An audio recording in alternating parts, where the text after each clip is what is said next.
Hey y'all, my workday is finally over, and I was just sitting at my desk thinking, why is it every time I open my phone, I see another GoFundMe from our community asking for help? Now, don't get me wrong, our community will definitely help if we can. We've done that since the beginning of time.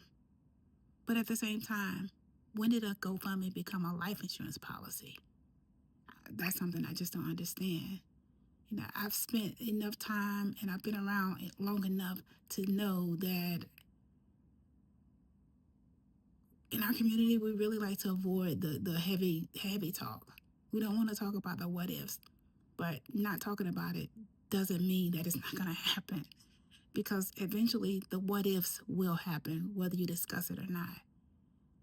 So I don't understand why, as Black people, we avoid the heavy conversations or the difficult conversations. If something should happen, nobody can, access any bank accounts or pay any bills on your behalf if you're unable to do so.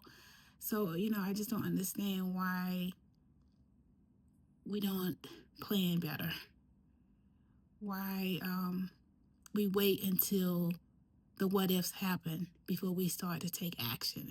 And by that time, it's really too late because if you need to pay your mama's bill, your auntie's bill, but don't have their bank account information, then how are you going to do that? And I understand that, in our community, we don't trust very easily. Even some of our own family members, we don't trust. But we have to find someone that, whether it's a friend or family member, that we can, confide in and trust to give this type of information to so that when the what ifs happens, we're not running around crazy trying to figure out how to pay your bills or, even worse, how to bury you. So I was just sitting here thinking about that, and I was just wondering,